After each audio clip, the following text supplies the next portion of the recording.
Arif jalaf gubbaan jira naamure kallattiin suuraa kee guutuu osoo takkarraa muramne profaayila keenya irra kaa'adha jechuudha. Qophii irra bannoo crop for WhatsApp bitin haala kanatti barreessan.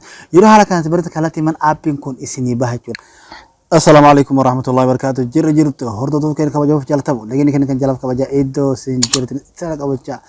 Qophii haaraan waan haaraan walitti deemee jira raantana. Inshallah raantana qophii haaraan walitti deemee jira. Akkuma beekamu warroottan TikTok kennan hordoftan baay'ee galatooma jecha YouTube kennas warroottan subscribe godhin iddoo TikTok profaayila kana yeroo seentan asirratti qabaatan kallattimaan gara YouTube kennas hin geessa jechuudha. TikTok kenna flow kuma kenna jira YouTube kenna dhibba afurii as jira jechuudha. Kabajaaf jaalala waliin viidiyoolee hedduu barnoota as jala jira.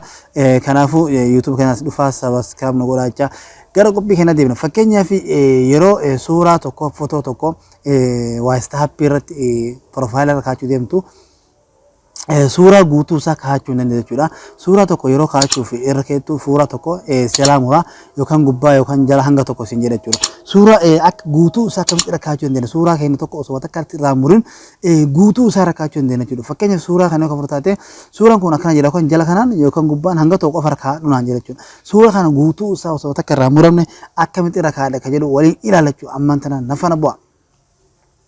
Kallattimaan Google Play Store keessa seentanii Google Play Store keessa seenee roobaan no crop for WhatsApp bitin haala kanatti barreessan. Yeroo haala kanatti barreessan kallattimaan aappiin kun isinii baha jechuudha.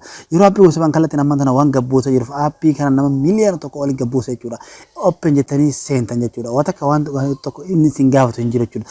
Haala kana yeroo haala kana iddoo kanatti qabaatan kilikii hiyyaa bakka asirratti qabaatan asirratti qabaatan kallattimaan gara galarii keessanii isin geessa jechuudha. Yeroo gara galarii isin geesse suuracha barbaachisan san fudhatanii fakkeenyaaf suuraa kana fudhadhu irratti hin cuqaasa. Suuricha irratti hin cuqaasa. Suuricha haala kanaan fudhadhee irraa jechuudha. Yeroo kan fudhadhee iddoo kana qofa dhufee seef qofa godha jechuudha. Suurichi amma kallattiin seef naa tahee jira jechuudha. Suurichi kun amma osoo waan takka hin muramin profaayila keenya naa ta'a jechuudha. Mee garattiin gara WhatsApp haa deemnu. Oke, WhatsApp hadufnu ifama WhatsApp kalau misalnya irratti cuqaasa profaayila keerratti yeroo cuqaasu suuricha amma nidi kallattiin guutuu isaa naa fudhadha jechuudha. Yoo kana cuqaasate kallattiin suuraa jalaaf gubbaan jedha naamure kallattiin suuraa kee guutuu osoo takkarraa muramne profaayila keenya irra kaa'adha jechuudha. Qophii irra kana fakkaata masaloota sabas raawwachuun maamilka ta'an jabeessa haa qophii kana fakkaatu walitti deemutu nagaan nuuf tura.